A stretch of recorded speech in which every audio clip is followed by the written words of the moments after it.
Hi, welcome back to the kitchen. I'm Larry, and this is Dad, What's for Dinner?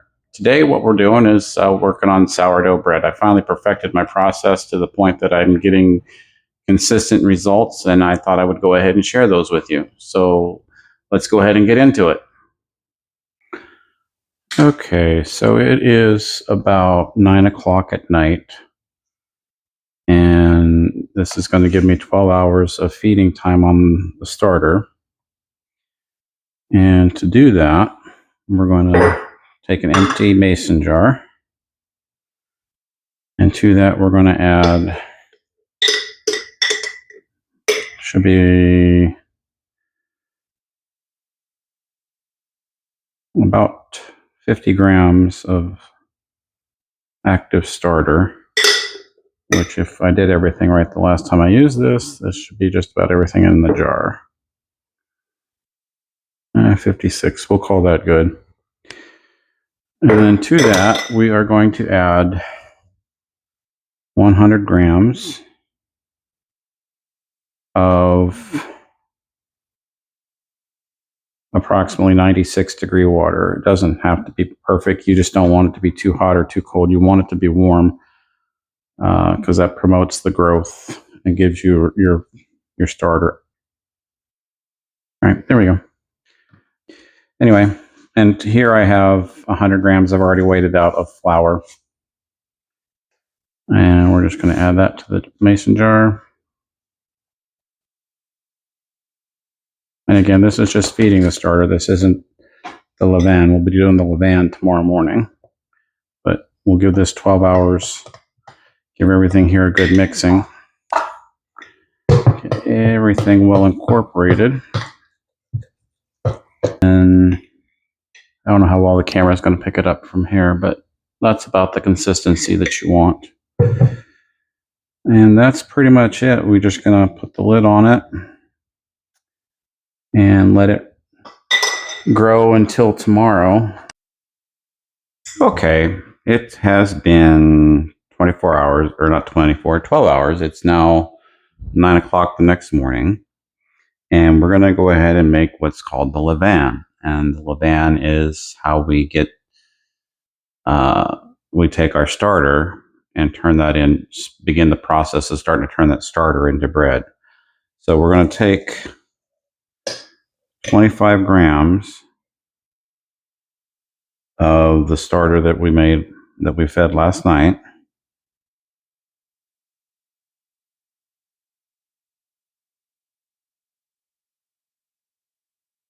Doesn't really take a lot.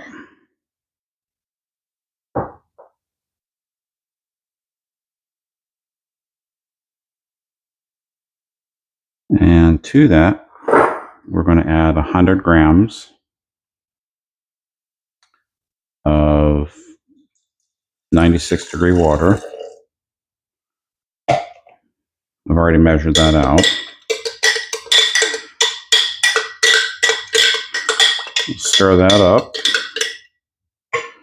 Kind of dissolve that starter a little bit. And then we have 100 grams of just, I'm using AP flour. You could use whatever flour you're going to use. Already have it measured out.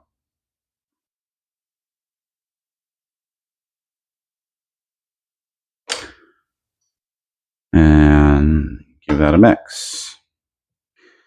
So we're going to let this do its thing for about 6 hours. And probably about hour 5, we're going to go ahead and mix our flour and water for our bread dough. Okay, so we're about 5 hours into our time for our levain to be growing. We're going to go ahead and start our autolyse. And basically what that means is we're going to take our dough, or not our dough, our flour and our water, and mix those together and let those sit and give the flour a chance to hydrate. So for the recipe that I'm using, I've got 400 grams of flour. And to that, I'm going to add 50 grams of whole wheat flour. I already measured these out. Just give that a quick little stir. And then to that, I'm going to add 290 grams of the 96-degree water.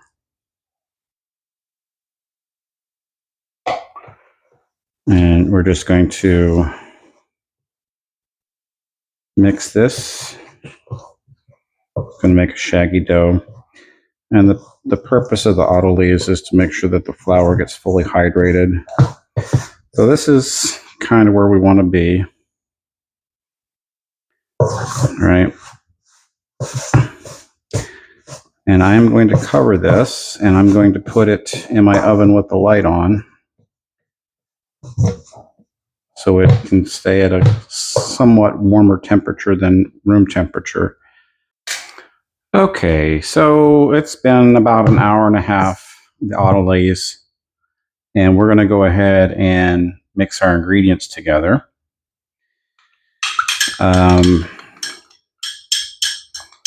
What this is 20 grams of water and 12 grams of salt.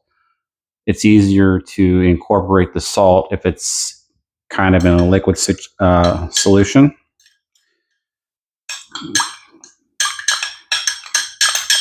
Get this stirred up a little better.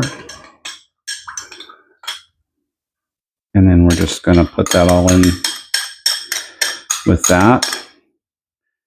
So to that, we are going to add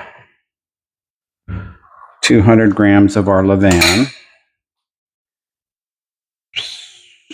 And we're just going to measure this out. All right, so there we are at 200. So the best way to incorporate this is just take wet hands and then just get in there and work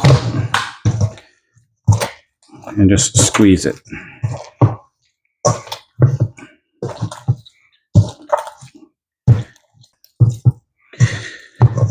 And for those of you that are like new to sourdough, this is going to look like an uncontrollable mess. And to that, I say just trust the process because it will come together eventually. The next step is to let this rest. So I'm going to go ahead and put this back in the oven with the light on. Okay, so it has been about a half hour. And this is where we're at. So we're going to go ahead and do what's called stretch and fold. And what that does is it layers the gluten so that we can develop the strength that the dough needs to trap the gases during the baking process. So you want to dampen your hands. And first thing I do is just release it around the edge. And then grab a handful and just flop it back over itself. And now I turn the bowl 90 degrees. Do that one more time, 2 more times, and 3 more times. So we're a total of 4 folds there. And I just use a clean sink to keep my hands damp. And then what I do here is I go ahead and pull the corners onto one another. And as you're pulling, you're going to notice that the dough is resisting you more and more, and that's a good thing.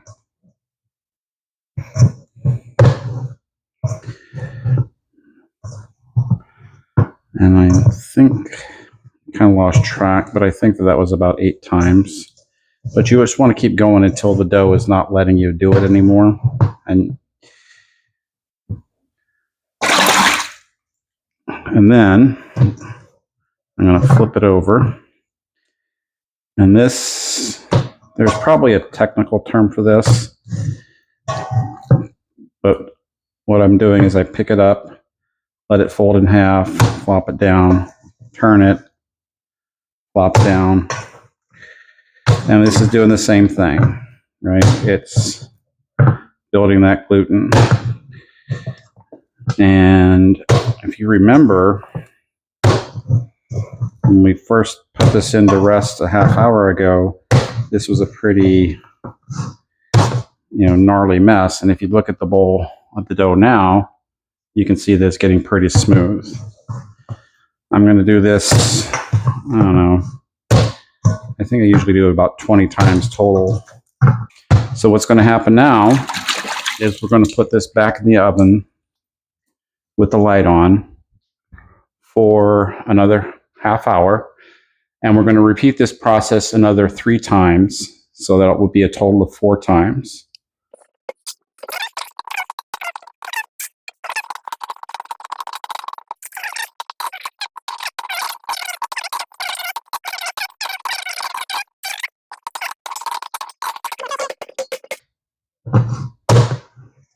All right. So, as you can see, the dough is smoothing out very nicely. So I'm going to just tuck it in there. And now we let it rest for 2 hours. And we'll get set to do our pre-shaping. So I'll see you in 2 hours. Okay, so let's talk a little bit about equipment. We're going to go ahead and get into the forming or pre-shaping. And to do that, we're going to need Banneton basket with a Banneton liner. These aren't absolutely 100% necessary. I mean, if you didn't have this, you could use just a regular bowl with a tea towel in it. But if you're going to be making any amount of sourdough, then you would probably want to go ahead and just spend the money. These aren't that expensive. I think I picked up this set for like $20 on Amazon. But anyway, let's go ahead and get into it.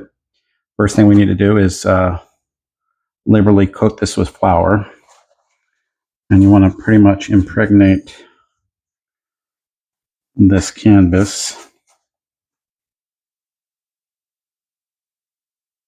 And get it pretty well coated in there. Kind of like greasing a cake pan, except you're just doing it with flour and canvas. We'll set that aside. And then we're going to go ahead and get our dough, which has been sitting in the oven with the light on for the last 2 hours. And you want to take a look at it. This is where we're at. So we're going to go ahead and just lightly flour the surface here. And we're going to go ahead and see if we can't evacuate this from the bowl without losing a whole lot of the... You don't have to baby it, but you don't want to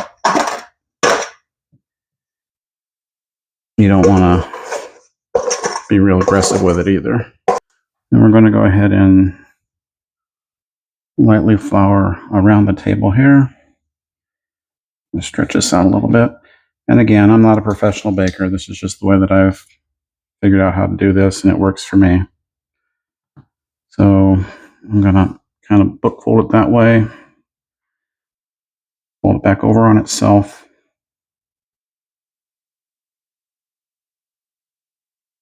Fold this there, and then bring this back up in the middle.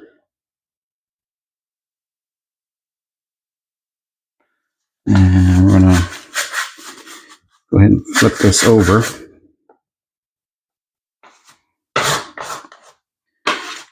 And I'm sure there's some kind of technical terminology for this, but basically what I'm going to do now is go ahead and work this into a nice taut dough ball.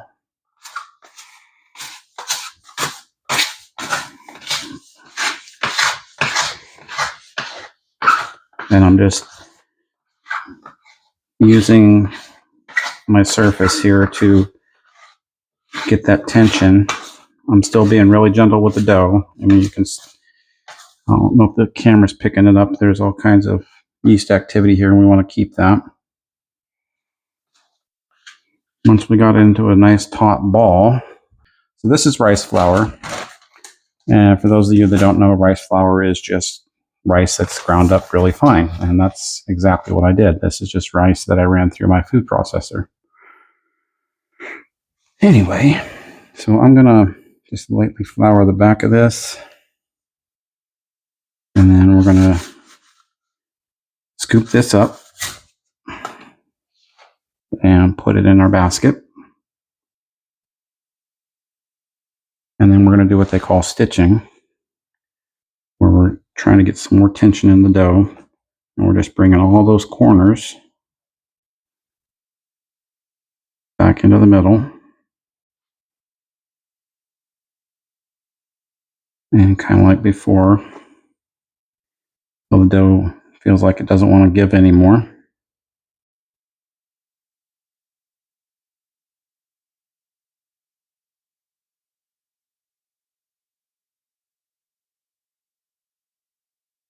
Okay, so then I'm going to take that rice flour and then I'm going to sprinkle it across the top and around the sides. So this is set. What I'm going to do is I'm going to let this sit out covered at room temperature for probably about another 2 hours. After that, I'm going to put it in the refrigerator overnight and let it ferment overnight, and then we'll bake it after that.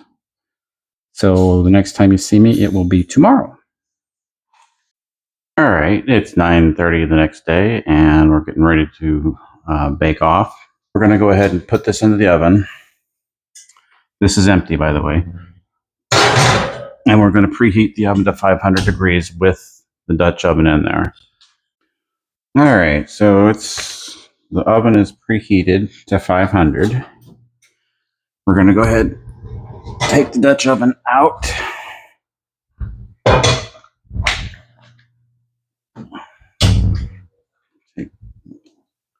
And then we're going to go ahead and prep the loaf. We're going to sprinkle some cornmeal. And this is going to be the bottom side.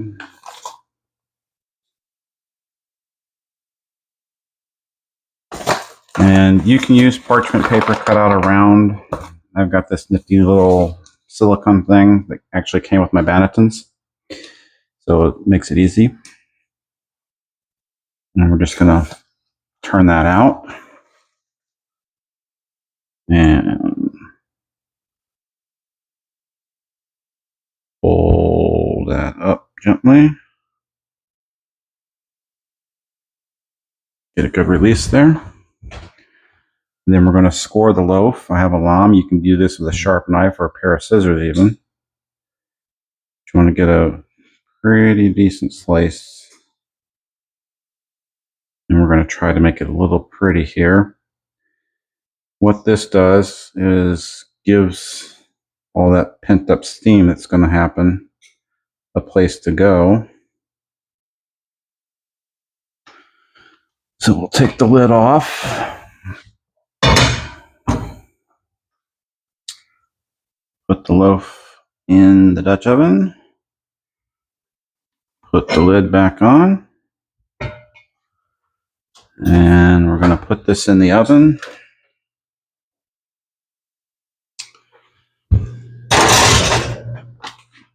And we're going to drop the temperature to 485. And we're going to put it in for 18 minutes. All right, so that's the 18 minutes. We're going to go ahead and take the lid.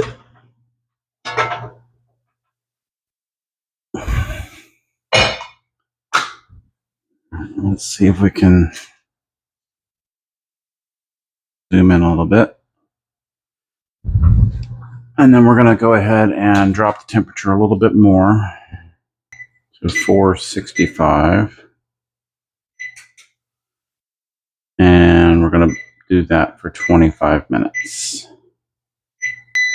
Okay, so that's been 25 minutes.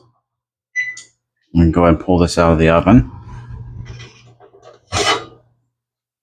And we'll go ahead and pull this out. Handy dandy silicone, makes it really easy. Take it off of that. Move this over so y'all can see. And there we have our loaf. We're going to let this cool. As tempting as it might be, you don't want to cut into this right away. You want to give it Probably a good 2 hours to cool down before you cut into it. Okay, so it's been 2-ish hours. We're going to go ahead and slice this open and take a look at it. This probably isn't going to win any competitions, but I'm not doing it for contests. I'm doing it for my family to eat. And, you know, that's a respectable crumb. It's not anything crazy, but it's definitely what you would look for in a nice sourdough loaf. And it smells, you know, sour, like sourdough would be. And that's sourdough. Yeah. So this is my process. I think I've got it nailed down. I get pretty consistent results. This is what I usually get. First started making sourdough, I try to slice the bread this way. And you can do that, but as you see, if you push, as you're pushing the pressure down, it squishes the loaf. I have found that if I turn it up on its side and slice it this way, I have that structure of the crust that keeps the bread stable and allows me to slice through, because the crust is very difficult to cut through. I hope you enjoyed this video. If you did, make sure that you like, share, and subscribe. As always, I look forward to reading the comments. That's all I have for now. So till next time, take care and God bless.